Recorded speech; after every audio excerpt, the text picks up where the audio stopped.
கொண்டிருக்கிறது. கல்லூரிகளுக்கு அவர்கள் எந்த கல்லூரி என்று தேர்வு செய்ய வேண்டும், எந்த கல்லூரிக்கு செல்ல வேண்டும் என்பதை உறுதிப்படுத்த வேண்டும். நிறைய கடினமான முடிவுகளை எடுக்கக்கூடிய நேரங்கள். அந்த நேரத்திலும் கூட நீங்கள் எல்லாம் நேரம் கொடுத்து கோவை கொங்கு நண்பர்கள் சங்கம் அவர்கள் அழைத்திருக்கக்கூடிய இந்த விழாவிற்கு வந்திருக்கக்கூடிய நீங்கள் உண்மையான சிறப்பு விருந்தினர். காரணம், கல்விக்கு முக்கியத்துவம் கொடுக்குறீங்க. இந்த அரை நாள் இங்கே வந்து மேடையில் இருக்கக்கூடியவங்க, மேடைக்கு முன்புறத்தில் இருக்கக்கூடியவங்களை சந்தித்து அவர்களுடைய வாழ்க்கை அனுபவங்கள் எப்படி வந்திருக்கின்றார்கள், என்ன செய்ய வேண்டும் என்பதை எல்லாம் உங்களுடைய குழந்தை செல்வங்கள் செவிவழி மூலமாக கேட்டு அது அவருடைய வாழ்க்கைக்கு ஒரு பெரிய உத்வேகம் கொடுக்கும் என்கின்ற முழு நம்பிக்கையில் இங்கே வந்திருக்கக்கூடிய பெற்றோர்களே, 90 விழுக்காடு மதிப்பெண்களுக்கு மேல் பெற்று உங்களுடைய பள்ளியில நீங்க தலைமை மாணவராக இருக்கலாம். வரக்கூடிய காலத்தில் இன்னும் பெரிய பெரிய பொறுப்புக்கு தலை சிறந்த மருத்துவர்களாக, பொறியாளர்களாக, அந்தந்த துறையினுடைய நிபுணர்களாக, தொழில் முனைவோர்களாக பெரிய பொறுப்புக்கெல்லாம் செல்ல இருக்கின்றீர்கள். இது வெறும் அச்சாரம் மட்டும்தான். அப்படி வந்திருக்கக்கூடிய மாணவ செல்வங்களே, கோவை கொங்கு நண்பர்கள் சங்கத்தினுடைய மூத்த முக்கியமான உறுப்பினர்களே, அதனால நிறைய ப்ரொஃபஷனல்ஸ் இருக்கிறாங்க. ஞாயிற்றுக்கிழமை நிறைய நேரம் அவங்களுக்கு இருக்கும்.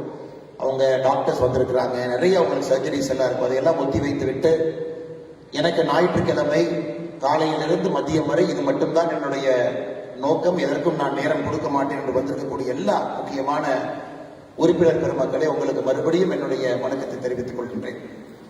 அருமை சொந்தங்களே, எனக்கு அவர்கள் சிறப்பு செய்த பொழுது நான் கேட்ட ஒரே கேள்வி என்னன்னா, மேடையில் இருக்கக்கூடிய மற்ற தலைவர்களுக்கும் சிறப்பு இப்ப பண்ணுவீங்களா அப்படின்னு கேட்டேன். காரணம் என்னன்னா, இந்த மேடையில் இருக்கக்கூடிய எல்லா தலைவர்களுமே எனக்கு ஒரு விதத்தில் இன்ஸ்பிரேஷன்.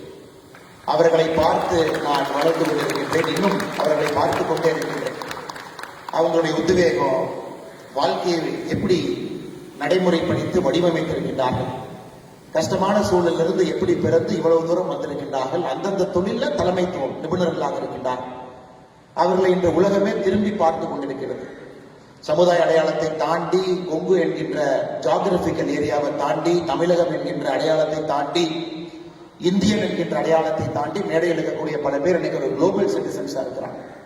அவங்களுடைய பேரை பல ஊர்ல நீங்க சொன்னீங்கன்னா சில பேர் எந்திரித்து நிற்கும் அளவுக்கு அவங்களுடைய துறையில பெரிய சாதனையை செய்துவிட்டு மேடையில் இருந்த தலைவர்கள் எல்லாம் அமர்ந்திருக்கின்றார். அதை நீங்கள் நல்லா புரிஞ்சுக்கணும் அப்படிங்கிறத என்னுடைய நோக்கம். ஏன்னா நான் இன்னைக்கு சமகாலத்தில் உங்களை விட சில ஒரு சதமானம், ஒரு டிக்கெட் முன்னாடி இருக்கிறேன். பட் இவர்கள் கடந்து வந்த பாதை என்பது அதே உங்களுக்கு போதும். உங்க 6 பேர்த்த நீங்க ஸ்டடி பண்ணீங்கன்னா இன்னைக்கு நீங்க அரை நாள் வந்ததுக்கு அதே போதும், வேற எதுவுமே நீங்க செய்ய வேண்டாம்.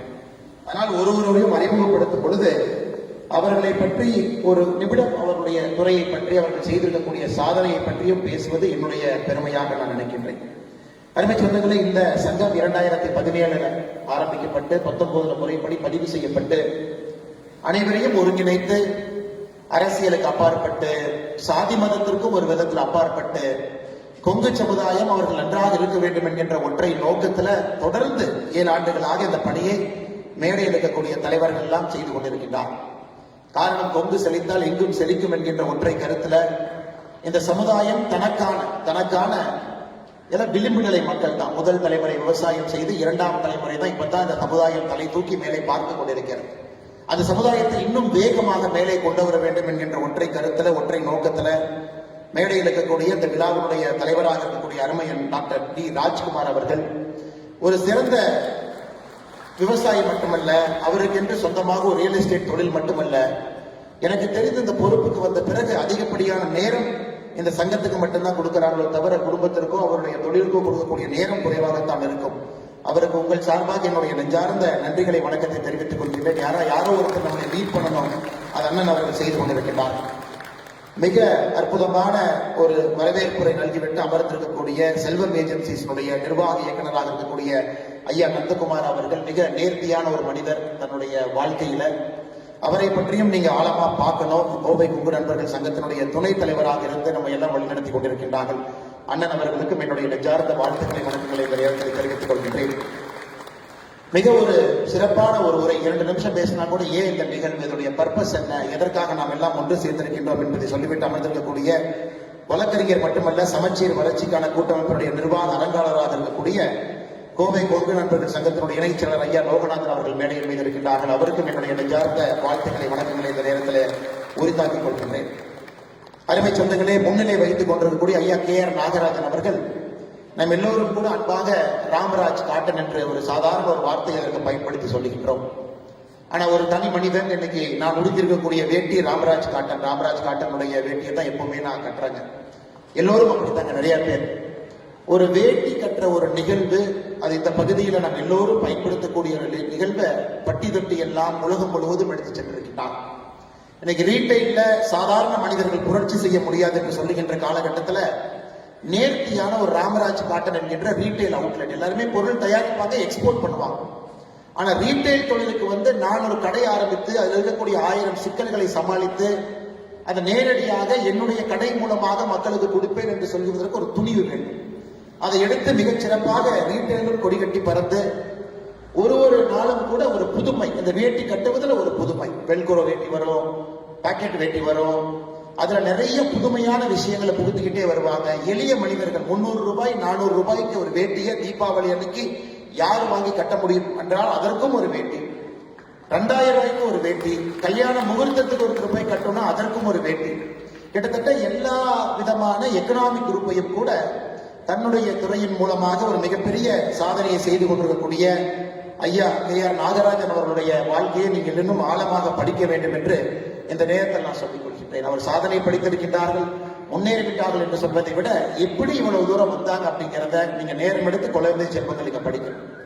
சரஸ்வதி கண்ணையன் அவர்கள் அக்கா அவர்கள் இந்துஸ்தான் கல்விக்குழு, இன்னைக்கு ஒரு மிகப்பெரிய ஒரு கோயம்புத்தூர்ல மிக முக்கியமான ஒரு கல்வி நிறுவனம், தமிழகத்துல குறிப்பிட்டு சொல்லும்படி இருக்கக்கூடிய ஒரு கல்வி நிறுவனம். இங்கே வெறும் படிப்பு மட்டுமல்ல, ஒரு மாணவர்களுக்கு கிடைக்கக்கூடிய எக்ஸ்ட்ரா கரிக்குலர் ஆக்டிவிட்டி வேற எந்த கல்வி நிறுவனத்திலும் கிடைக்குமா என்பது எனக்கு ஒரு சந்தேகம் தான்.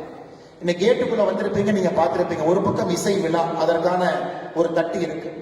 இன்னொரு பக்கம் ரோட்டரி சங்கம் நடத்தக்கூடிய சிலம்பம் விழா, அது பக்கம் ஒரு தட்டி இருக்கு. இன்னொரு பக்கம் கோவை கொங்கு நண்பர்கள் சங்கம் நடத்தக்கூடிய விழா ஒரு தட்டி இருக்கும். இந்துஸ்தானை பொறுத்த வரைக்கும் கல்வியை தாண்டி ஒரு நல்ல மனிதர்களை உருவாக்குவதற்கு முழுமையாக இந்த கல்லூரியை பயன்படுத்திக் கொண்டிருக்கக்கூடிய அக்கா சரஸ்வதி கண்ணையன் அவர்களை இந்த நேரத்தில் நாம் குறிப்பிட்டாக வேண்டும். அவருடைய வாழ்க்கையை முழுமையாக நீங்க படிக்கணும். ஆரம்பித்த தொழில் வேலை டிரான்ஸ்பார்மர் துறையில் இருந்தாங்க, அதன் பிறகு கல்வித்துறைக்கு வந்தாங்க, அதிலும் பெரிய புரட்சி செய்து கொண்டிருக்கின்றார்கள். எல்லா இடத்திலும் கூட ஒரு நேர்மை என்கின்ற வார்த்தையை கடைபிடிக்கிறாங்க. அவர்களையும் நாம படிக்கணும். டாலர் குரூப் கம்பெனி அண்ணன் ராமமூர்த்தி அவர்களுக்கு அறிமுகம் தேவையில்லை. ஒரு கொடிகட்டி பறக்கக்கூடிய ஒரு தொழிலதிபர், ஒரு சாதாரண முதல் தலைமுறை பட்டதாரியாக ஒரு குடும்பமாக ஆரம்பித்த ஒரு டாலர் குரூப் ஆஃப் எக்ஸ்போர்ட்ஸ் எனக்கு உலகத்தில் எல்லா நாடுகளையும் தொட்டு இங்கிருந்து தன்னுடைய பொருட்கள் இங்கிருந்து போகுது. அது மட்டுமல்ல, நமக்கெல்லாம் பெருமை சேர்த்து கொடுக்கக்கூடிய இந்த மண்ணை சார்ந்த இந்தியாவில் ஒரு துணை ஜனாதிபதி என்பது உங்களுக்கு தெரியும். புரோட்டோகால்ல 2வது வாரண்ட் ஆஃப் பிரசிடென்ட்ஸ்ல 2வது இருக்கக்கூடிய ஒரு மனிதர். அது எல்லோரும் அது ஆக முடியாது. சுதந்திரத்திற்கு பிறகு 5 வருடத்திற்கு ஒருத்தர் நீங்க கணக்கு போட்டீங்கன்னா எத்தனை பேர் ஆயிருக்காங்க? 10 பேர், 11 பேர், 12 பேர் ஆயிருக்கலாம். அதில் இந்த மண்ணை சார்ந்த நம்முடைய ஒருவர் அண்ணன் CP ராதாகிருஷ்ணன் அவர்கள் ஆகியிருப்பது நம்ம எல்லோருக்கும் ஒரு பெரிய பெருமை. அந்த குடும்பத்தில் இருக்கக்கூடிய ஒரு மனிதர். ஏற்கனவே அவரை பத்தி நிறைய சொன்னாங்க. ஏன்னா இங்க இருப்பவர்களுக்கு செல்வம் என்பது பொருட்டு இல்லை என்றாலும் கூட அந்த செல்வத்தை சரியான முறையில் செலவு செய்ய வேண்டும் என்கின்ற எண்ணம் கொடுத்திருக்கக்கூடிய ஆண்டவனை இந்த நேரத்தில் நம்ம பாராட்டணும். அதனால் பெரிய நிதி உதவி செய்து தொடர்ந்து ஒரு பெரிய வளர்ச்சி மனிதராக இருக்கக்கூடிய அண்ணன் ராமமூர்த்தி அவர்களுக்கும் என்னுடைய மரியாதை கலந்த வணக்கத்தை இந்த நேரத்தில் தெரிவித்துக் கொள்கிறேன். ப்ரொஃபசர் டாக்டர் பழனிவேல் அவர் இன்னைக்கு ஒரு மாணவர் எப்படி இருக்க வேண்டும் அப்படின்னு கேட்டீங்கன்னா பழனிவேல் ஐயாவை போல் இருக்க வேண்டும் என்று சுருக்கமாக முடித்துவிட்டு என்னுடைய இருக்கையில் சென்று அமர்ந்து கொள்வேன். ஒரு சாதாரண விவசாய குடும்பம், முதல் தலைமுறை, விவசாயம் செய்வதற்கு வாய்ப்பில்லாத ஒரு ஊர். அங்கிருந்து அவருடைய பெற்றோர்கள் எல்லாம் மலேசியால போய் ஒரு பாமாயில் எஸ்டேட்ல கூலி தொழிலாளர்களாக தன்னுடைய வேலையை ஆரம்பிக்கிறார். அதே பாமாயில் எஸ்டேட்ல கூலி தொழிலாளியாக தன்னுடைய வாழ்க்கையை ஆரம்பித்தவர் ஐயா டாக்டர் சி பழனிவேல் அவர்கள். அந்த புத்தகத்தை நீங்க படிச்சீங்கன்னா ஒரு வார்த்தையும் கூட உங்களுக்கு ஒரு பெரிய ஒரு உத்வேகத்தை கொடுக்கும். அதுல படிப்படியாக இருந்து அந்த எஸ்டேட்டுக்குள்ள இருந்த பள்ளிக்கூடத்துல படிச்சு அதன் பிறகு தன்னுடைய தாய்க்கு கூலியை கூட மரியாதையாக கொடுக்கவில்லை என்று சொன்ன அந்த எஸ்டேட்ல இருந்த கங்காணியை எதிர்த்து நின்ற துணிவு அந்த சின்ன வயசுல. கிட்டத்தட்ட சில ஆண்டுகள் பள்ளிக்கு போக முடியாத ஒரு நிலைமை, ஸ்கூலே டிராப் அவுட். அதன் பிறகு படிப்படியாக தமிழகத்திற்கு திரும்ப வந்து நல்ல ஒரு தலைமை ஆசிரியர் பழனிவேல் என்கின்ற மாணவன் அந்த ஆண்டு பள்ளிக்கூடத்திலிருந்து வெளியே போனார். அதனால எந்த சர்டிபிகேட்டையும் பார்க்காம அதே பழனிவேல் என்கின்ற பெயர் இருக்கக்கூடிய இவரை அந்த மாணவனுக்கு பதிலாக அந்த பள்ளிக்கூடத்தில் அட்மிஷனை கொடுத்து படிப்படியாக வளர்ந்து சென்னையில தமிழகத்துடைய தலை சிறந்த மருத்துவக் கல்லூரி எல்லா இடத்திலும் படித்து சேலத்தில் ஒரு மருத்துவமனையை ஆரம்பிக்க வேண்டும் என்கின்ற உத்வேகம் அவருக்கு இருந்தும் கூட மறுபடியும் மேற்படிப்புக்கு செல்ல வேண்டும் என்று படித்து முடித்துவிட்டு நம்முடைய கோயம்புத்தூர்ல தன்னுடைய மருத்துவமனையை இங்கே கொண்டு வர வேண்டும் என்று இந்த துறையினுடைய ஒரு தலை சிறந்த நிபுணராக இன்னைக்கு எனக்கு கிட்டத்தட்ட 2011 எனக்கு ஒரு அறுவை சிகிச்சை செய்தார். போலீஸ் ட்ரைனிங்ல இருந்து வந்து அவர்கிட்ட அறுவை சிகிச்சை செய்து கொண்டு போனேன். அப்ப all India institute of medical சயின்ஸ்ல டாக்டர் ஒரு குழு நம்மளை பரிசீலனை பண்ணுவாங்க, சரியா மருத்துவம் கொடுத்துருக்காங்களான்னு பார்ப்பாங்க. பார்த்தா தான் ட்ரைனிங் கண்டினியூ பண்ண முடியும். அப்ப என் ஃபைலை கொண்டு போய் நான் கொடுத்தேன். எய்ம்ஸ் டாக்டர்ல உட்கார்ந்துருந்தாங்க. அவங்க செக் பண்ணிட்டு ட்ரைனிங் உடனே போனோமா இல்லை 6 மாசம் டிலே பண்ணுமாங்கிற முடிவு எடுப்பாங்க. பார்த்தாங்க, யார் சர்ஜரி பண்ணாங்கன்னு பார்த்தாங்க. டாக்டர் சி பழனிவேலுங்கிற பேர் இருந்துச்சு. அதுக்கப்புறம் அந்த ஃபைலை அவங்க தொடர்ந்து பார்க்கவே இல்லை. ஒரு பஞ்சாபி இருந்தார் அந்த டாக்டர். நான் கேட்டேன் என்ன காரணங்க? நீங்க அவர் எழுதின டெக்ஸ்ட் புக்கு தாங்க நாங்க படிக்கிறோம். நாங்க யாருங்க அவருக்கு பண்ண சர்ஜரியை ஒரு ஃபைலை தொடர்ந்து பார்த்து சர்டிஃபிகேட் பண்றதுக்கு நாங்க யாரு? அது போன்ற ஒரு மனிதர் இன்னைக்கு கூட சமீபத்தில் ஒரு வீடியோ பார்த்து அமெரிக்காவிலிருந்து வந்தாரு. நேரடியா 2 அறுவை சிகிச்சை செய்தாரு. உடனடியாக விமானத்தை பிடிச்சாரு, கோயம்புத்தூர் வந்தார், அடுத்த வேலையை செய்தார். அப்படிப்பட்ட பெருமைக்கெல்லாம் ஒரு சொந்தக்காரர், அற்புதமான ஒரு மனிதர் டாக்டர் ஐயா பழனிவேல் அவருடைய அந்த புத்தகத்தை எதற்காக நான் ஐயாவை பற்றி அதிகமா பேசுறேன்னா, அந்த புத்தகம் உங்க கையில் இருக்கு. அந்த புத்தகத்தை மட்டும் நீங்க படிங்க, வேற எதுவுமே செய்ய வேண்டாம். ஒரு கஷ்டத்திலிருந்து எப்படி வெளியே வரலாம், எப்படி நெஞ்சுரத்தோடு நிற்கலாம், நம்முடைய உரிமையை விட்டுக் கொடுக்காம எப்படி இருக்கலாம். நான் கர்ம வீரர் காமராஜர் ஐயா பழனிவேல் ஐயா பல ஆண்டுகளுக்கு முன்பு அரசியலுக்கு வர சொன்னாங்க. காமராஜர் எப்படிப்பட்ட அரசியல்வாதி என்று உங்களுக்கு தெரியும். அதனாலதான் politics loss is society's gain என்று சொல்லுவேன். அன்னைக்கு அவர் அரசியலுக்கு சென்றிருக்கலாம், ஒரு எம்எல்ஏ எம்பி மந்திரி ஆகிக்கலாம், பெரிய பொறுப்புக்கெல்லாம் போயிருக்கலாம். அன்னைக்கு அவருக்கு ஆஃபர் வந்த பொழுது எனக்கு அது வேண்டாம், நான் ஒரு மருத்துவராக மட்டும் இருக்க விருப்பப்படுகின்றேன் என்று அன்னைக்கு அந்த 1960 காலகட்டத்தில், நிறைய பேருக்கு இந்த செய்தி தெரியாது. 1960 காலகட்டத்தில் எனக்கு அரசியல் வேண்டாம், நான் என்னுடைய மருத்துவத்திற்கு மட்டும் மரியாதை கொடுப்பேன் என்று சொன்ன ஒற்றை காரணத்திற்காக நம்ம எல்லோரையும் கற்றுக்கக்கூடிய ஒரு மனிதர். இந்த புத்தகத்தை நீங்க கண்டிப்பா படிக்கணும். வாங்கிட்டீங்க, வீட்டில் வச்சுட்டீங்க, கவரை பண்ணிடாதீங்க. அந்த புத்தகத்தை நான் 3 முறை படித்து விட்டேன். அடிக்கடி படிப்பேன், அடிக்கடி அந்த புத்தகத்திலிருந்து ரெஃபரன்ஸ் எடுப்பேன் கோட் பண்றதுக்காக. அதற்காகத்தான் இதை நான் சொல்லுகின்றேன் அருமை சொந்தங்கள். அதே போல முன்னாள் வட்டாட்சியராக கோயம்புத்தூர் பகுதியினுடைய வளர்ச்சிக்கு உறுதுணையாக இருந்தவர். கிட்டத்தட்ட எனக்கு ஒரு 10-12 ஆண்டுகளாக பழக்கம் இருக்கக்கூடிய ஒரு மனிதர். அதிகாரம் இருந்த பொழுதும் அப்படியே, அதிகாரம் இல்லாத பொழுதும் அப்படியே இருக்கக்கூடிய கோவை கொங்கு நண்பர்கள் சங்கத்தினுடைய செயலராக இருக்கக்கூடிய ஐயா சுப்பிரமணியம் அவர்களுக்கும் இந்த நேரத்தில் என் நெஞ்சார்ந்த வாழ்த்துக்களை, வணக்கங்களை, நன்றிகளை தெரிவித்துக் கொள்வது என்னுடைய கடமையாக நான் கருதுகின்றேன். அதே மேடையின் மீது அமைதியா பின்னாடி இருக்கையில 3 பேர் இருக்கிறாங்க. ஆர்பி யமஹா அவருடைய தலைவராக இருக்கக்கூடிய ஐயா பாண்டியன் அவர்கள் அக்ரிகல்ச்சர் யூனிவர்சிட்டியில படித்தவர். நிறைய வாய்ப்புகள் அவருக்கு இருந்து கூட ஒரு யமஹா ஷோரூம் இங்கே ஆரம்பித்து பல தொழில்களை ஆரம்பித்து எப்பொழுதும் கூட ரொம்ப நான் எப்பவுமே பார்ப்பேன், ஜாதகத்தின் மீது நம்பிக்கை இல்லை. ஏன் நம்பிக்கை இல்லைன்னா உழைப்பு மட்டும்தாங்க. உழைச்சா யாரும் வந்து ஜெயிக்கும். எதுக்கு ஜாதகம் பார்க்குறீங்கன்னு யாராவது ஜாதகம் எடுத்துட்டு போனா கூட அதை புதுக்கி வைக்கக்கூடிய ஒரு ஆள். அப்படி உழைப்பை மட்டும் நம்பி இவ்வளவு தூரம் ஐயா வந்திருக்கின்றார்கள். ஐயா ஆர்பி பாண்டியன் ஐயா அவர்களுக்கும் என்னுடைய மரியாதை இழந்த வணக்கத்தை, வாழ்த்துக்களை தெரிவித்து எல்லா கௌரவ தலைவர்கள், மேடையின் மீது இருக்கக்கூடிய எல்லா கௌரவ தலைவர்கள், பின்னருக்கையில் இருக்கக்கூடியவர்கள், நிர்வாகிகள், பொருளாளர்கள், நிர்வாக உறுப்பினர்கள் எல்லோருக்கும் என்னுடைய மறுபடியும் வணக்கத்தை தெரிவித்துக் கொள்கின்றேன். அருமை சொந்தங்களை எதற்கு எடுத்துற 10 நிமிஷத்துக்கு எடுத்துக்கிட்டேன் அப்படின்னாங்க, இவர்கள் எல்லோரும் பாடம் படிக்க வேண்டியவர்கள் என்று சொல்வதற்காக. நம்ம யாரையோ இப்ப எங்கெங்கேயோ தொலாம் ஒரு பெரிய ஒரு தலைவருடைய பெயரை சொல்லும் பொழுது நமக்கு ரொம்ப ஃபேன்சியா இருக்கும். அவங்க ஜெயிச்சுட்டாங்க, அவங்க வாழ்க்கையிலிருந்து கத்துக்கலாம். ஆனா நம்ம கிட்ட ஆடம்பரமே இல்லாம சாதாரணமா ஒரு வாழ்க்கை வாழக்கூடியவங்களை பெரும்பாலும் நம்ம நிறைய நேரத்துல ஏறெடுத்து கூட பார்ப்பதில்லை. அதனால் இங்க இருக்கக்கூடிய தலைவர்களாக இருக்கட்டும், முன்னறிக்கையில் பெரிய நிபுணர்கள் இருக்கிறாங்க, தொழில்துறையில் சாதனை பிடித்தவர்கள். வருங்காலத்தில் அவர்களும் இந்த மேடைக்கு வருவாங்க. பெரிய மருத்துவர்கள், டாக்டர்ஸ், ஆர்த்தோபெடிக் சர்ஜன்ஸ் இருக்கிறாங்க.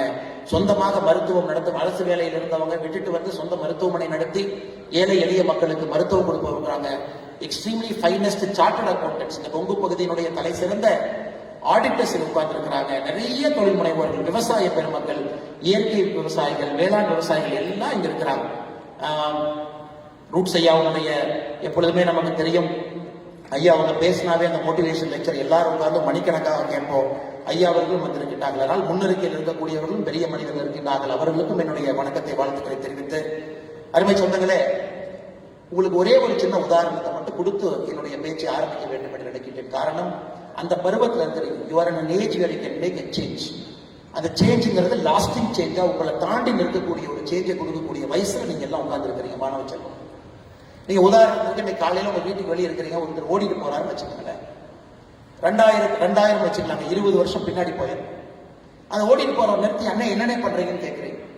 அவர் சொல்றாரு, தம்பி நான் சின்ன ஆள் தான், இப்ப ஒரு 4-5 கம்பெனி ஆரம்பிக்கலாம்னு இருக்கிறேன் அப்படிங்கிறார்.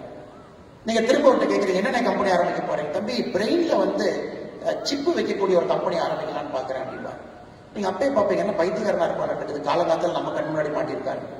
சரி இருந்தும் பேசுவேன்னு சொல்லிட்டு சொல்லுங்க. நான் எல்லாருமே டிரைவர்லெஸ் கார் தங்கச்சி, எல்லாருமே டிரைவர்லெஸ் காரை தான் நம்ம உலகத்துல இப்ப இருந்து கொஞ்ச நாள் கழிச்சு ஓட்டணும், அந்த கம்பெனி ஆரம்பிக்கலாம்னு பாக்குறேன். அப்ப நீங்க கண்டிப்பா முடிவு பண்ணிடுவீங்க, கண்டிப்பா அவங்க ட்ரேட்மார்க் பைத்தியக்காரன் தான். ஏன்னா 2 விஷயத்த சொல்றாரு.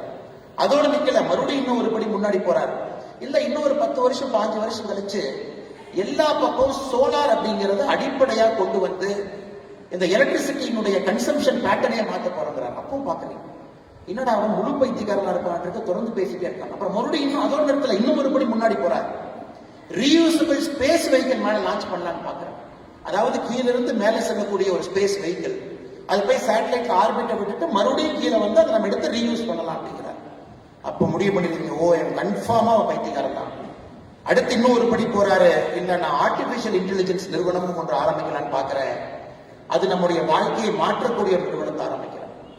2000 ஆண்டு இந்த மாதிரி ஒரு மனுஷன் முன்னாடி சொல்றாருன்னா அவருக்கு இந்த உலகம் பைத்தியக்காரன் என்கின்ற முத்திரையை குத்தி இருக்கும், அது எந்த மாற்று கருத்தும் இல்லை. ஆனா இன்னைக்கு அதே மனிதனை திரும்பி பார்த்தீங்கன்னா எலன் மஸ்க் என்கின்ற பெயர், நியூரோ லேப் என்கின்ற ஒரு பெரிய கம்பெனி இன்னைக்கு பிரெயின்குள்ள சிப் வைக்க ஆரம்பிச்சிட்டாங்க, to control your brain waves, அது ஒரு நிறுவனம்.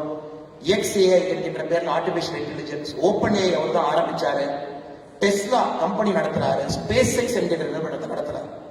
எதற்காக இதை நான் சொல்லி ஆரம்பிக்கிறேன்னாங்க, ஒரு ஐடியா எப்பொழுதுமே நீங்க சொல்லும் பொழுது அஹெட் ஆஃப் டைம் இருக்கும் பொழுது உங்களை யாரும் நம்ப மாட்டாங்க. இன்னைக்கு இருக்கக்கூடிய எத்தனையோ குழந்தைகளை உட்கார்ந்து இருக்கிறீங்க, உங்கள்கிட்ட அந்த ஐடியா உள்ள இருக்கும், நான் செய்யலாம்னு இருக்கேன், ஆனா இன்னைக்கு அது பொருந்தாம இருக்கலாம், இன்னைக்கு சமுதாயத்திற்கு அது சூட் ஆகாம இருக்கலாம். ஆனா எப்பவுமே நான் வச்சுக்கங்க, மக்கள் உங்களை சுற்றி இருப்பவர்கள் அந்த ஐடியாவை அந்த நேரத்துல வரும்பொழுது மட்டும்தான் அதை ஏற்றுக்கொள்வார். ஆனா செய்ய வேண்டியது உங்களுடைய கடமை, அதை நோக்கி மக்களை நடத்தி கொண்டு செல்வது உங்களுடைய கடமை. எதற்காக இதை சொல்றாங்க, உங்க முன்னாடி ரொம்ப சேஃபான ஃபீல்டு நிறைய இருக்கு. Engineering is very safe field. வருஷத்துக்கு லட்சக்கணக்கான இன்ஜினியர்ஸ் உருவாக்குறோம், they pass out, it's okay, very important தான். நமக்கு பொறியாளர்கள் வேணும், டாக்டர்ஸும் வேணும். ஐநா சபை சொல்லக்கூடிய டாக்டருக்கும் நமக்கு இருக்கக்கூடிய கேப்பே பார்த்தீங்கன்னா மிகப்பெரிய கேப் இருக்கு. டாக்டர்ஸும் வேணும், மேடையில் இருக்கக்கூடிய பள்ளிவல் ஐயா மாதிரி பல டாக்டர்ஸ் இங்க இருக்கிறாங்க, எல்லாம் நமக்கு வேணும். அதே போல ஆர்ட்ஸ் கல்லூரி நான் போறேன், நான் படிக்கிறேன், பிஎஸ்சி பிஏ எல்லாம் படிக்கிறேன், அதுவும் வேண்டும். ஆனா உங்களுக்குள்ள உள்ள ஏதோ ஒண்ணு இருக்கும். அட் ஏஜ் ஆஃப் 18, 19, 19, 18 வயசுல நான் இதை செய்யணும், நான் ஒரு சினிமா துறைக்கு போகணும் இருக்கலாம், நான் ஒரு பெரிய எழுத்தாளராக வரலாம் இருக்கலாம், நான் ஒரு பெரிய தொழில் முனைவோராக வரலாம் இருக்கலாம். இன்னும் கொஞ்ச நாள் கழிச்சு இப்பவே எலன் மஸ்கனுடைய ஆப்டிமஸ் கம்பெனி புதுசா இன்னொரு கம்பெனி போயிட்டு இருக்கு. அது பாத்தீங்கன்னா வீட்டுல ரோபோ. சமீபத்தில் யூஎஸ் போகும்போது அந்த ஆப்டிமஸை பார்த்தாங்க, எல்லா வேலையும் அதே செய்யுதுன்னா 5 ஆண்டுகள் கழித்து பல வீட்டுக்கு நீங்க போனீங்கன்னா காஃபி டீ வந்து ஆப்டிமஸ் ரோபோ தான் கொடுக்க போகுது. இன்னைக்கு பைத்தியகாரத்தனமா இருக்கு, இன்னும் 5-10 ஆண்டுகள் கழித்து பார்க்கும் பொழுது அப்பா 7வது கம்பெனி சாதிச்சுட்டா இருப்பான்னு நம்ம சொல்ல போறோம். அதனால இன்னைக்கு உங்களுக்குள்ள அது போன்ற ஒரு யோசனை இருக்கலாம். அப்படி இருக்கும் பொழுது அதை தைரியமா நீங்க முன்னெடுங்க அப்படின்னு சொல்றது என்னுடைய கடமையாக இந்த நேரத்தில் நான் கருதுறேன். அதை நீங்க பர்சியூ பண்ணுங்க, அது மேல பேஷனட்டா இருங்க, ஒரு காதலோடு இருங்க, அந்த ஐடியாவை நோக்கி கொஞ்சம் கொஞ்சமா நகர்ந்து போங்க. அப்பா அம்மாவை கன்வின்ஸ் பண்ணுங்க. ஏன்னா எல்லாமே முதல் தலைமுறை பட்டதாரிகள். அப்பா அம்மா எல்லாம் விவசாயம் பண்ணி உங்களை படிக்க வச்சு இவ்வளவு தூரம் கொண்டு வந்திருப்பாங்க. ஆட்டை வித்து, காட்டை வித்து, மாட்டை வித்து நீங்க நிறைய பேர் இங்க இருக்கிறீங்க, நிறைய பேர் அடுத்த கல்லூரிகளுக்கு போக போறீங்க. அதனால நீங்க ஒரு ஐடியா உங்களுக்கு இருக்க ஆழமா இருக்குன்னா அது அவ்வளவு ஈஸியா நாங்க சொல்றதை ஏற்றுக்கிட்டு ஒரு சேஃபான ஒரு கோர்ஸுக்கு நீங்க போகாதீங்க. கொஞ்சம் திங்க் பண்ணி உங்களோட பேஷனை நோக்கி நீங்க போகணும். அப்படிங்கிறது மேடையில் இருக்கக்கூடிய உங்களுடைய வாழ்க்கையெல்லாம் அப்படித்தான். நீங்க படிச்சீங்கன்னா உங்களுக்கு தெரியும், மேடையில முன்புறத்தில் எத்தனையோ பேர் இருக்கின்றார்கள், அவருடைய வாழ்க்கையும் அப்படித்தான். Because they followed a fashion. அந்த பேஷனை விடாபடியா பிடிச்சாங்க. இவங்க எல்லாருமே சக்சஸ் இன்னைக்கு பாக்குறீங்க, எல்லாமே நிறைய ஃபெயிலியருங்க. அவங்க எல்லாம் நிறைய இடத்துல தோற்று போய் ஜெயிச்சிருக்கிறாங்க. வாழ்க்கையில யாராச்சும் ஒருத்தரை கொண்டு வந்து வெற்றி மட்டும்தான் எனக்குன்னா கண்டிப்பா கிடையாது, யாருமே கிடையாது. நான் ஒருத்தரை பத்தி படிக்கிறேன் பாருங்க. 1832 ஒரு தனியார் நிறுவனத்தில் இருந்த வேலை போச்சு. 1833 ஒரு லா ஃபார்ம் ஆரம்பிச்சாரு, ஃபெயில் ஆயிட்டார். 1838 இலினாய்ஸ் ஸ்டேட், யுஎஸ் 50 மாநிலத்தில் இலினாய்ஸ் மாநிலத்தினுடைய ஸ்டேட் ஹவுஸ் ஸ்பீக்கர் எலெக்ஷனுக்கு போட்டி போட்டார், தோத்துட்டார். 1843 காங்கிரஸ் போறதுக்கு ட்ரை பண்ணாரு, நம்ம ஊர்ல எம்எல்ஏ சீட் கிடைக்கல. 1848 5 ஆண்டுகள் கழிச்சு ட்ரை பண்றாரு, மறுபடியும் கிடைக்கல.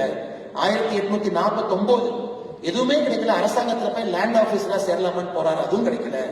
1854 ஒரு MP எலெக்ஷன் மாதிரி செனட் எலெக்ஷன் நிற்கிறார், அதுலயும் தோற்கடிக்கப்படுகின்றார்கள். 1856 துணை ஜனாதிபதி தேர்தலுக்கு போட்டியிடார் அமெரிக்காவில், அதிலும் தோற்கடிக்கப்படுகின்றார்கள். 1858 எது வேண்டாம் மறுபடியும் செனட் எலெக்ஷன் MP எலெக்ஷனுக்கு வர்றாரு, அதிலும் தோற்கடிக்கப்படுகின்றார். அந்த மனுஷன் ஜெயிச்ச ஒரே ஒரு எலெக்ஷன் 1860 அமெரிக்காவுடைய ஜனாதிபதி, ஒரே ஒரு எலெக்ஷன் அமெரிக்காவுடைய ஜனாதிபதி மட்டும்தான் ஜெயிச்சார். அவருடைய பெயர் அப்ரஹாம் லிங்கன். சிலைவரியை ஒழிச்சாரு. 1861 சிவில் ரைட்ஸ் ஆக்ட கொண்டு வந்தாரு. அமெரிக்காவுடைய தன்மையை முகத்தையே மாத்திட்டு போயிட்டார். அதனால நீங்க நிறைய நேரம் நினைச்சுக்கணும், இந்த வெற்றியாளர்கள் அப்படின்னு நீங்க புத்தகத்துல படிக்கிறதெல்லாம் அவங்க கண்டென்ஸ் பண்ணி தன்னுடைய வெற்றியை மட்டும் சொல்லியிருப்பாங்க. ஏன்னா தோல்வியை சொல்வதற்கு அந்த புத்தகத்துல பேஜ் இல்லை. தோல்விக்கு ஒரு புத்தகத்தை ஜெம் பழனிவேல் அவர் எழுத சொன்னீங்கன்னா இந்த கட்ஸை விட இன்னும் 2 பெரிய புத்தகத்தை எழுதுவார் தோணுது. இன்னும் அதிக பக்கங்கள் இருக்கக்கூடிய புத்தகத்தை எழுதுவாங்க. அதனால நீங்க எல்லோருமே தோல்வியிட்ட கொஞ்சம் ஃப்ரெண்ட்ஷிப் பண்ணிக்கணும். என்னோட 2வது உங்களுக்கு நான் கொடுக்கக்கூடிய ஒரு சின்ன ஒரு அட்வைஸ், நீங்க எல்லாருமே சக்சஸ்ஃபுல் பீப்புள்னால தான் இந்த ஹால் கூட பார்த்துருக்கீங்க. 90% and above 99% ஃபென்டாஸ்டிக், ரொம்ப சந்தோஷம் இருக்கு. ஆனா வாழ்க்கையில வெறும் சக்சஸ் மட்டுமே பார்த்தீங்கன்னா ஆங்கிலத்தில் சொல்லுவாங்க, you are not pushing yourself, that is why you are always a victor அப்படின்னா.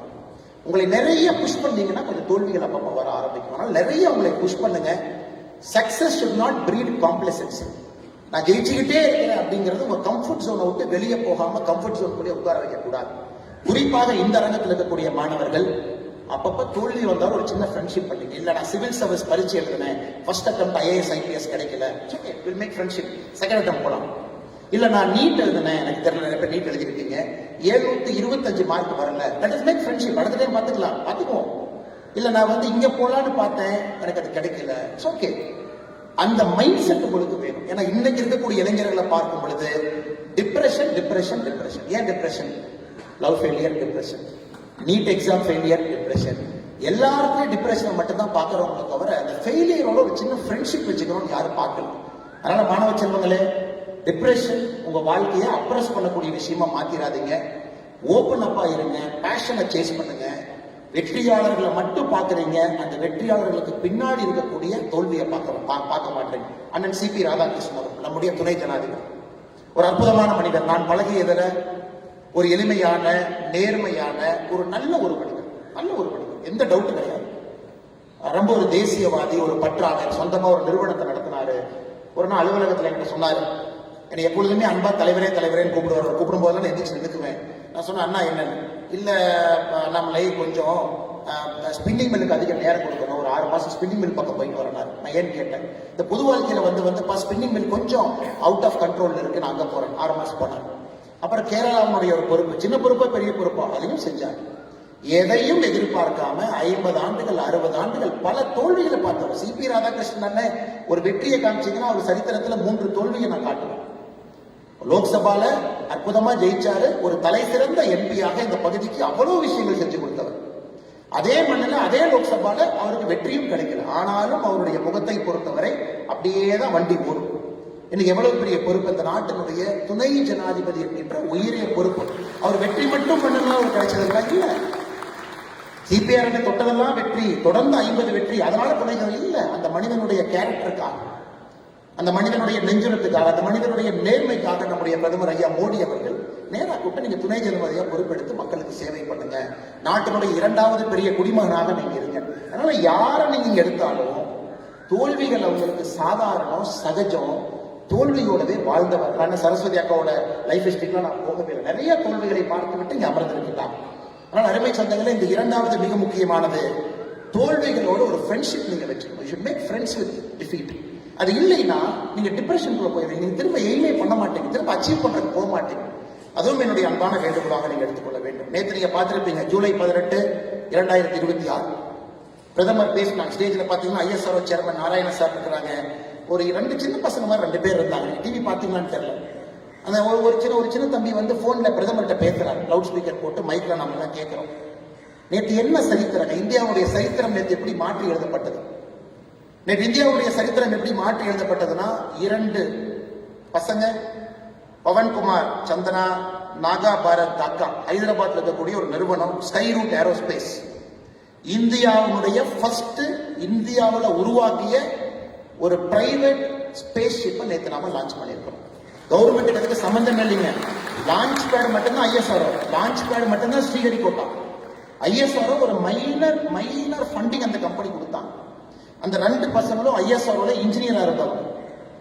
8 ஆண்டுகளுக்கு முன்பு ஐஎஸ்ஆர்ஓல இருந்து வெளியே போய் ஏன் நம்ம சொந்தமா ஒரு கம்பெனி ஆரம்பிக்க கூடாது, 2000 எப்படி எலன் மஸ்க் நான் சொந்தமா ஒரு கம்பெனி ஆரம்பிப்பேன், ஸ்பேஸ் எக்ஸ் மாதிரி ஆரம்பிப்பேன்னு சொன்னவங்களை 2016 இந்த 2 பசங்களும் அதை ஆரம்பித்து படிப்படியா இவங்களே போய் 4 பேருக்கு அந்த ஐடியாவை கொடுத்து பணம் வாங்கி பிரைவேட் ஸ்பேஸ் ஷிப்பை பில்ட் பண்ணி, இந்தியாவை பொறுத்த வரைக்கும் பாத்தீங்கன்னா பிஎஸ்எல்வி ஜிஎஸ்எல்வி இருக்கும், இவங்களே பிரைவேட்டா பில்ட் பண்ணி அதுக்குள்ள 4 பிரைவேட் காரங்களோட சேட்டலைட்டை லோட் பண்ணி நேற்று ஸ்ரீஹரிகோட்டால வந்து லான்ச் பண்ணி சக்சஸ் ஆச்சு. அதற்கு பிரதமர் கூப்பிட்டு பாராட்டுறாரு. அந்த 2 பசங்களுக்கும் மேடையில் மீது இந்த நாட்டினுடைய பிரதமருடைய வார்த்தை பாருங்க, இந்த நாட்டினுடைய ஸ்பேஸ் எக்ஸ்ப்ளோரேஷனை பொறுத்த வரைக்கும் விண்வெளிக்கு செல்வதை பொறுத்தவரை இது ஒரு மைல்கல்ங்கிற வார்த்தையை பிரதமர் பயன்படுத்துறாங்க. ஏன்னா கிட்டத்தட்ட 46 ஆண்டுகளுக்கு முன்பு 2026 46 ஆண்டு முன்னாடி போட்டீங்கன்னா 1980 இதே தேதி ஜூலை 18 தான் நம்முடைய ஃபர்ஸ்ட் ராக்கெட் SLV-3 ஸ்ரீஹரிகோட்டால இருந்து இந்தியன் ராக்கெட் வெற்றிகரமா சோதனையை தாண்டி மேல போச்சு. 46 ஆண்டுகளுக்கு முன்பு அரசு செஞ்சிச்சு. 46 ஆண்டுகள் கழிச்சு 2 பிரைவேட் சிட்டிசன்ஸ் பண்ணிருக்கோம். அப்ப எவ்வளவு தெரிஞ்சிருக்கும், மெட்டீரியல் சயின்ஸ் இன்ஜினியரிங் தெரிஞ்சிருக்கணும், ஏரோடைனமிக்ஸ் ஹைட்ரோடைனமிக்ஸ் இவ்வளவு விஷயங்கள் தெரிஞ்சிருக்கணும், பார்ட்டிகல் பிசிக்ஸ் தெரிஞ்சிருக்கணும். அது எல்லாம் அரசு கட்டணும். ஏன்னா 1000 இன்ஜினியர்ஸ் இருப்பாங்க ஐஎஸ்ஆர்ஓல, ஒருத்தரும் ஒரு வேலையை செய்வாங்க, கம்பைன் பண்ணி செய்யலாம். ஆனா 2 பசங்க 8 வருஷத்துல ஒரு நிறுவனத்தை ஆரம்பித்து இவ்வளவு விஷயங்களை சரி செய்து சக்சஸ்ஃபுல்லா லான்ச் பண்ணிருக்காங்க. சாதாரண நிகழ்வுகள். அதுவும் உங்களுக்கு ஒரு பாடம். ஒருவர் செய்ய முடியவில்லை என்றால் இதுவரை யாரும் செய்யலின்னு அர்த்தம் கிடையாது, யாரும் முயற்சி செய்யலின்னு அர்த்தம்.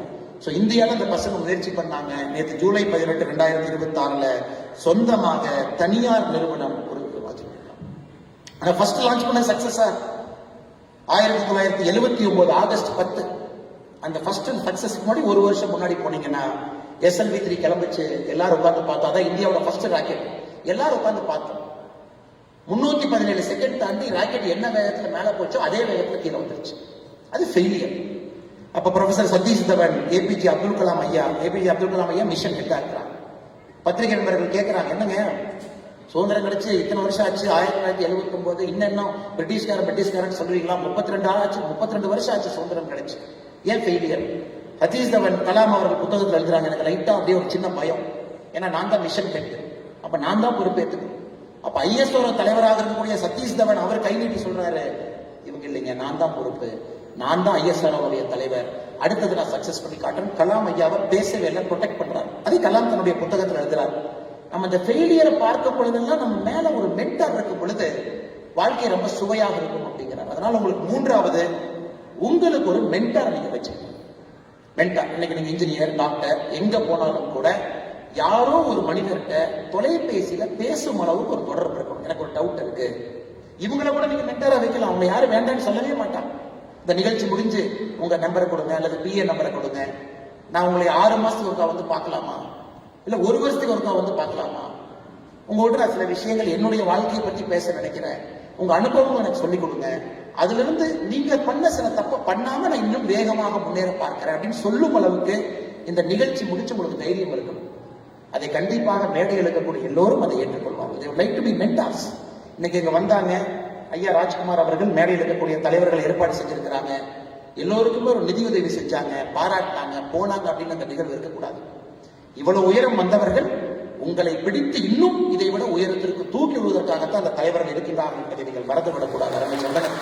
எப்படி APJ அப்துல் கலாம் ஐயா ஒரு ப்ரொஃபசர் சதீஷ் தவன் கிடைச்சாங்களோ அதே போல உங்களுக்கு இங்க இருக்கக்கூடிய எல்லோரையும் நீங்க பார்க்கலாம், சந்திக்கலாம். நான் ஆடிட்டிங் போனோம், ஐயா உட்கார்ந்து இருக்கிறாங்க. நான் மருத்துவர் ஆகணும், நிறைய மருத்துவர்கள் இங்க இருக்கிறாங்க.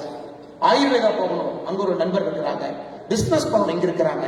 கார்டு கொடுப்பீங்களா, நம்பர் கொடுப்பீங்களா, உங்களுக்கு நான் பேசுவேன். இல்லாட்டி இந்த மென்டார்ஷிப் உங்களுக்கு எங்க கிடைக்கும்னு யோசிச்சு பாருங்க. நீங்க கல்லூரிக்குள்ள போன பிறகு உங்களுக்கு நிறைய நண்பர்கள் இருப்பாங்க, மென்டார்ஸ் எங்க கிடைக்கும். அதனால என்னுடைய 3வது அன்பான வேண்டுகோள், மென்டார்ஸ் உங்க லைஃப்ல மிக மிக முக்கியம். நீங்கள் அதை வைத்துக் கொள்ள வேண்டும் என்கின்ற அன்பான வேண்டுகோளையும் இந்த நேரத்தில் நான் வைத்துக் கொள்கிறேன். அருமை சொந்தங்களே, கடைசி 10 நிமிடம் நான் வந்துவிட்டேன். உங்கள் தந்தை தாய், உங்களுடைய மூத்தவர்கள், வீட்டில் இருக்கக்கூடிய பெரியவங்க, தாத்தா பாட்டி, அப்பார பத்தா, அவங்களாம் பார்த்தீங்கன்னா இந்தியாங்கிற நாடு இருக்குமா, தாங்குமா, சுதந்திரத்திற்கு பிறகு இந்தியா ஒருமைப்பாடாக இருக்க முடியுமா அப்படிங்கிற காலகட்டத்தில் வாழ்ந்தோம். இந்தியாங்கிற நாடு இருக்குமா? சைனாவோட யுத்தம், பாகிஸ்தானோட யுத்தம், இந்த நாடு இருந்து விடுமா? ஏன்னா நமக்கு சுதந்திரம் கிடைத்த பொழுதே வின்ஸ்டன் சர்ச்சில் சொன்னார், India as a country is no more than a line and equator அப்படின்னாரு. இந்தியாவை பொறுத்த வரைக்கும் ஈக்குவேட்டர் ஒரு லைன் மாதிரி இந்தியா. இதெல்லாம் பிராக்மெண்ட் ஆகி சின்ன பின்னமாக போகுது. இத்தனை ஜாதிகள் இருக்கு, இத்தனை மொழிகள் பேசுறாங்க, இத்தனை டைலக்ட் இருக்கு, வட்டார வழக்கு மொழி இருக்கு. எப்படி இந்த நாடு ஒருங்கிணைப்பாக இருக்கும்? ஹவுஸ் ஆஃப் காமன்ஸ்ல வின்ஸ்டன் சர்ச்சில் நமக்கு சுதந்திரம் கிடைத்த பிறகு பேசுறாங்க. உங்க தாத்தாக்கள் அதையெல்லாம் பார்த்து இந்த நாட்டை கட்டுக்கோப்பாக காத்து இந்த நாட்டினுடைய வளர்ச்சிக்காக, அவங்க பேர் இப்ப சரித்திரத்திலே இருக்காது, அவங்க தாத்தா பேர் யாருக்குமே தெரியாது, உள்ளூர் 4 பேருக்கு தெரியலாம். ஆனா அவர்கள் தலையை கீழே போட்டு இந்த நாட்டினுடைய குடிமகனாக வேலை செய்ததற்காக இந்த நாடு ஒருங்கிணைப்பாக நீங்க இருக்கு. அடுத்து உங்களுடைய தந்தை, தாய், அவங்கெல்லாம் வந்த காலகட்டத்தில் அந்த நாடு ஒருங்கிணைப்பாயிருச்சு. இந்த நாடு பொழைச்சுக்கும். ஆனா இந்த நாடு ஒரு 10ஓட 11 தான் இருக்க மாட்டிருக்கு. ஒரு 50வது நாடு, 80வது நாடு, 100வது நாடு தான் நம்ம இருக்க மாட்டிருக்கு. வேலைக்கு போனாவே RBI பேங்க், பிரைவேட் பேங்க் எல்லாம் கிடையவே கிடையாது. எம்ப்ளாய்மெண்ட் எக்ஸ்சேஞ்சில் போய் பதிவு பண்ணணும். வாய்ப்பே இல்லாம தந்தை தாய் அவர்களும் தலையை கீழே போட்டு வேலை செய்து நல்ல ஒரு வாழ்க்கையை உங்களுக்கு வடிவமைத்து கொடுத்து உங்களை இங்கே கொண்டு வந்து நிறுத்திட்டாங்க. நீங்க யோசிச்சு பாருங்க, உங்களுக்கு தாத்தாக்கு கிடைக்காத ஒரு இந்தியா உங்களுக்கு கிடைச்சிருக்கு. அப்பா அம்மாவுக்கு கிடைக்காத இந்தியா, அவங்களுடைய உருவாக்கி அவர்களுக்கு கிடைக்காத இந்தியா உங்களுக்கு கிடைச்சிருக்கு. அப்ப நீங்க ரிஸ்க் எடுக்கல, போல்டா இல்ல, இன்னும் தைரியமா நீங்க பணி செய்யல, இன்னும் அடுத்த கட்டம் நீங்க சிந்திக்கலனா உங்களுடைய வாழ்க்கைக்கு நீங்களே துரோகம் செய்து கொண்டிருக்கிறீர்கள்.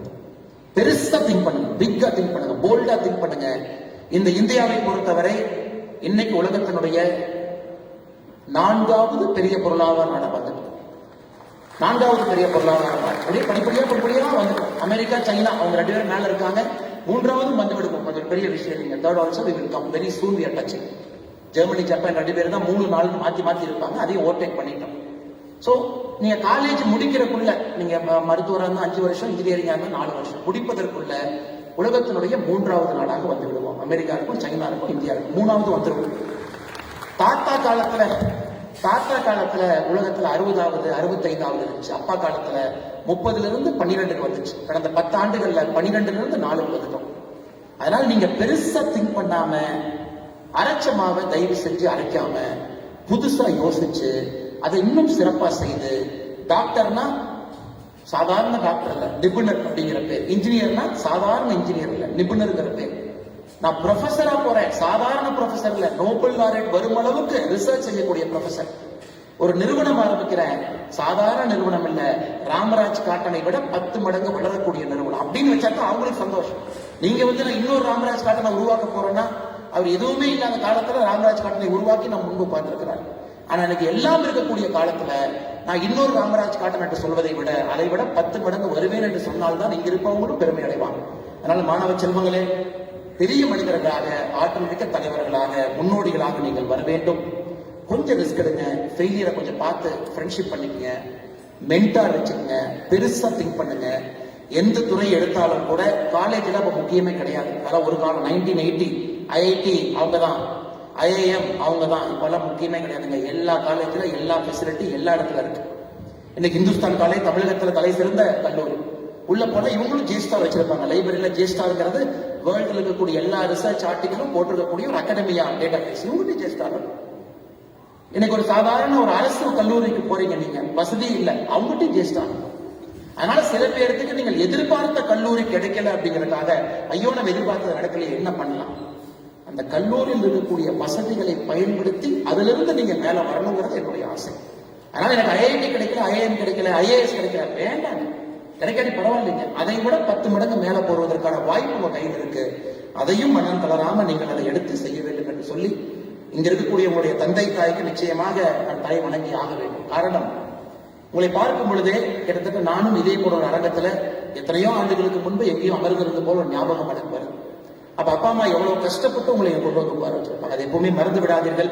எவ்வளவு பெரிய உயரத்துக்கு நீங்க போனாலும், என்ன செய்தாலும், சமுதாயம் உங்களை நல்லவர் என்று பாராட்டினாலும் தூட்டினாலும், எப்படிப்பட்ட நிலைமை இருந்தாலும், உங்களுக்கு இருக்கக்கூடிய ஒரே ஒரு ஃபைனல் சொத்து உங்கள் குடும்பம் என்பதை மறந்து விடாது. இது ஃபைனல் சொத்து. இந்த சொத்து எப்பவுமே கிடையாது, அப்படியே கெட்டியா தங்க கட்டி மாதிரி என்னவோ உங்களால கிடையாது. அதனால அப்பா அம்மா கூட எப்பவுமே இருங்க, மரியாதையாக அவர்களோடு இருங்கள். சமுதாயத்தின் மீது ஒரு பெரிய பற்றோடு இருங்கள். ஐயா சொன்னாங்க, எந்த ஒரு சமுதாயத்தையும் இகழ வேண்டிய அவசியம் கிடையாது. நம்ம சமுதாயத்தினுடைய பெருமைகளை நாம் காப்பாற்ற வேண்டிய பொறுப்பு உங்களுக்கு இருக்கு. இதெல்லாம் வந்து உங்க கையில கொடுத்துட்டாங்க, அந்த பொறுப்பையும் எடுத்துச் செல்ல வேண்டிய கடமை உங்களுக்கு இருக்கு. அதனால் நல்ல மனிதர்களாக, ஆற்றல் மிக்கவர்களாக நீங்கள் வர வேண்டும். இருக்கக்கூடிய மனிதர்களுடைய வாழ்க்கையை நீங்கள் படிக்க வேண்டும். முன்னிறுத்தி இருக்கக்கூடிய மனிதர்களுடைய வாழ்க்கையும் படிக்க வேண்டும் என்று சொல்லி நல்ல வாய்ப்பு கொடுத்த அண்ணன் ராஜ்குமார் அவர்கள் தலைமையில் இருக்கக்கூடிய கோவை பொங்கு நண்பர்களுடைய எல்லா அனந்தகுமார் ஐயா அவர்களுக்கு, லோகநாதன் ஐயா அவர்களுக்கு எல்லோருக்கும் என்னுடைய நன்றி இழந்த வாழ்த்துக்களை, வணக்கங்களை தெரிவித்து என்னுடைய உரையை முடித்துக் கொள்கின்றேன். நன்றி, வணக்கம். தமிழகம் வாழ்க, பாரதம் வளர்க. ஒரு பகுதியில் ஒரு 100 கிலோமீட்டர்